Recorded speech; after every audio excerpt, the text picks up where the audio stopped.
Ben, it's an absolute displeasure to see me standing. Well, it's absolute. I will get to my question, however. Thank you for coming anyway. My displeasure. Now, I'll repeat the question that I sought to ask you. You have recently been discussing a lot about the history of the occupation of Palestine. I will call it that. I know you will oppose that, but I will call it that. The occupation of Palestine. The whole thing, right? Just to be clear? The entirety of Palestine. Thank you. You may accuse me of genocide if you wish. That is not my position. Sure. And I will, but go ahead. Anyway, so the point about the occupation of Palestine, you have released multiple videos. You have essentially made yourself the cheerleader of Israel in a lot of sort of Western media spaces. So I watched some of your videos about the conflict, and I found a number of inaccuracies. First of all, you describe in 1920, you refer to Jordan as part of Palestine historically. That has never been the case. There has never been a state of Jordan. British Mandate Palestine, yes.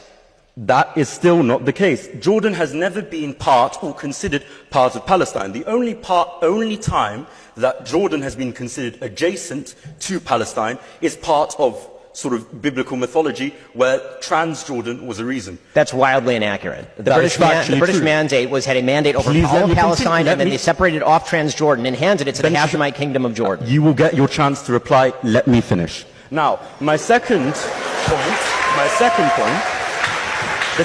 point that you have phrased constantly and consistently, and it's quite a popular Zionist talking point, is the fact that the Arabs have rejected peace every time it was offered to them. Now, I would like, of course, there's been multiple times where peace has been offered, so let's discuss some of them. The Peel Commission. The Peel Commission entailed expelling multiple Arab families and multiple Arab communities, largely agrarian, from the land in order to create a Jewish state under a colonial authority. Now, I understand, of course, you are a Zionist, so you believe that's desirable. But for the Palestinian farmers, I can imagine they would not have enjoyed that. Number two, you mention that that after 1948, the Arabs had the chance to negotiate and make peace with Israel. Apart from the fact that in 1956, Israel invaded the Sinai in Egypt, unprovoked, purely due to the fact that President Nasser nationalized the Suez Canal.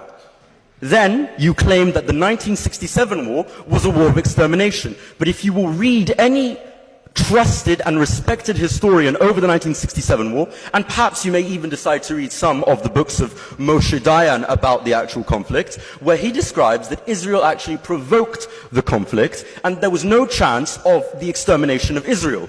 Then you claim that the 1973 war was a war of the destruction of Israel once again, which it was not. It was actually the reclaiming of the Sinai and the Golan Heights, which Israel has illegally occupied. So, you have lied multiple times. I can continue if you would wish, but I would like to ask you the question. When you lie, do you feel shame?